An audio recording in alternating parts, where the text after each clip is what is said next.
Bonjour à tous et à toutes. Aujourd'hui, nous abordons une étape clé de la vie des femmes, la ménopause. Dispositif Mon Bilan Prévention pour les 45-5 ans est un moment privilégié pour lever le tabou social persistant autour de ce sujet. En effet, près de la moitié des femmes de moins de 50 ans trouvent encore difficile d'en parler. Le rôle à l'officine est d'accompagner, d'informer et de rassurer. Voyons quelques définitions et données clés. La ménopause est un processus naturel défini par l'arrêt des règles depuis plus d'un an, survenant généralement entre 45 et 55 ans. Elle est précédée par la périménopause, en phase de transition de 2 à 4 ans, où le cycle devient irrégulier et les premiers troubles apparaissent. Saviez-vous que 87% des femmes de 50 à 65 ans sont touchées par au moins un symptôme? Bon, à l'officine, comment repérer les symptômes? C'est pas donné. Donc, on va parler des troubles climatériques. Donc, on a la liste des symptômes, vasomoteur, génito-urinaire, psychologique. Il est crucial de savoir identifier les symptômes, souvent dus à la chute des œstrogènes.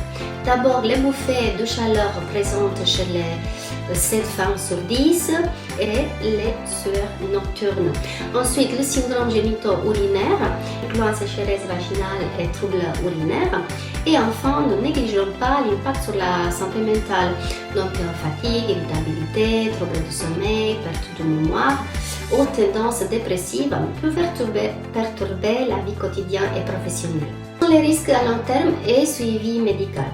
Le risque cardiovasculaire augmente, tout comme le risque d'ostéoporose qui touche une femme sur 4. Nous devons sensibiliser nos patients à l'importance d'un suivi annuel régulier par le médecin traitant ou leur gynécologue.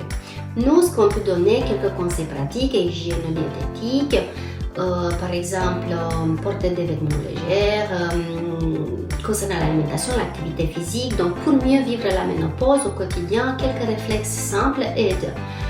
Alimentation, donc privilégier des repas équilibrés, riches en calcium et vitamine D, et maintenir une activité physique régulière pour lutter contre la redistribution des graisses. On peut encourager l'écoute de son corps et le dialogue avec ses proches pour mieux gérer le trouble de l'humeur. Et en conclusion, notre rôle en officine, mon bilan prévention à l'officine permet d'évaluer les facteurs de risque, de rappeler les conseils d'hygiène de vie et d'orienter si nécessaire vers un traitement hormonal substitutif en cas de symptômes gênants vers son médecin traitant. Et dans notre pharmacie est un lieu d'écoute sans jugement pour accompagner chaque femme vers un vieillissement en bonne santé. Merci pour votre écoute.